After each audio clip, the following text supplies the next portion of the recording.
Good morning सबैलाई चाहिँ बिहान उठेर चाहिँ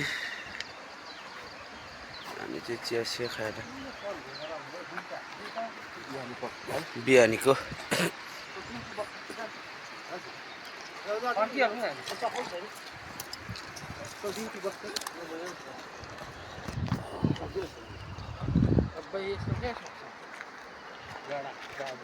सक्दैन नि है उनको चाहिँ चिया खाएर अब चाहिँ हामी हिजो लगाएको जाल उठाउनु जान आँटेको। निन्द्रा चाहिँ एकदम दामी लाग्यो, गलेको पनि थियो र तातो पनि थियो यहाँ चाहिँ।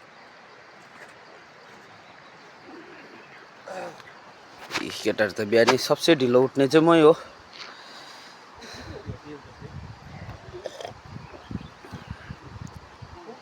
हामी चाहिँ यस्तो टेन्ट बनाएर लगाएर बसेको थियौँ। हिजो एकदम टेन्टहरू बनाएको चाहिँ क्लिप निकाल्नु पाइनौँ।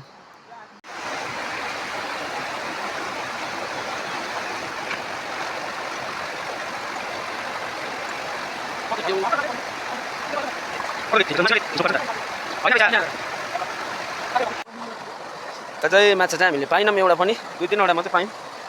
किनकि यो चाहिँ यो बाढीहरूले गर्दाखेरिको चाहिँ एकदम माछा चाहिँ पातला भएको रहेछ र। अन्त अब चाहिँ हामी फर्किने घाम चाहिँ एकदम कन्ट्रोल पुर लागिरहेको छ। त्यहाँबाट चाहिँ हाम्रो टेन्ट त्यहाँ चाहिँ बसेको थियौँ हामी है। त्यहाँनिर चाहिँ पर्वत चाहिँ त्यहाँबाट छ हो। यहाँ चाहिँ हो केटाहरू चाहिँ एकदम हक्कु हैरान भएर जाँदैछौँ। जाल निकाल्नु चाहिँ माथि नै गएको थियौँ हामी।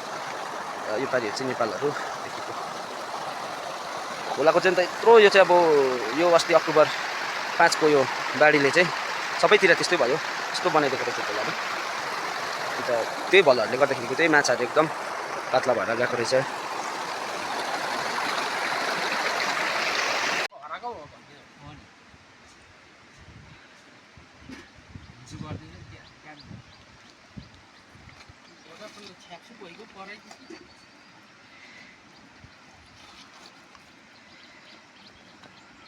लु अब चाहिँ यहाँबाट रवाना हुने बेला आयो। घाम चाहिँ खराब लागिरहेको छ।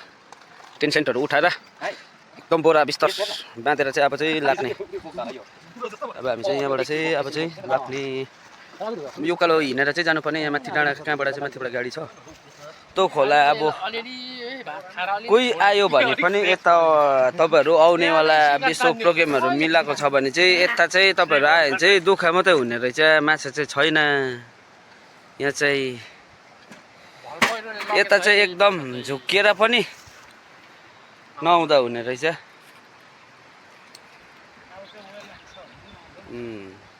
अब चाहिँ यहाँबाट चाहिँ बिदावारी भयो, लाग्यो बाटो। अब चाहिँ हामी हो बाटो लाग्यो। घाम चाहिँ एकदम कडा लागिराखेको छ। अब यो उकालो चाहिँ एकताल सातो जाने रहेछ।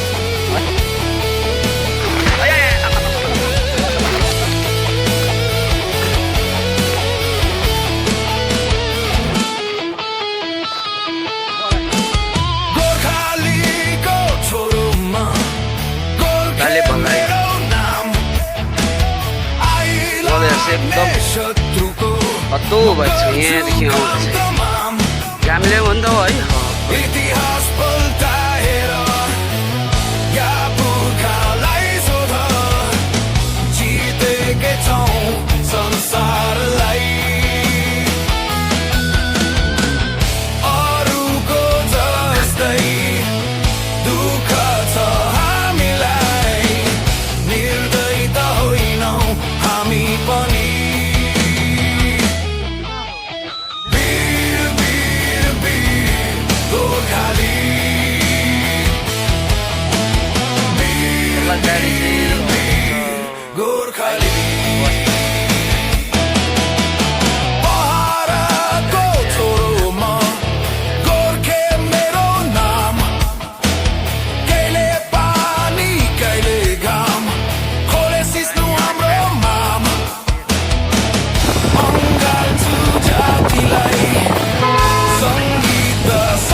धेरै धेरै धन्यवाद।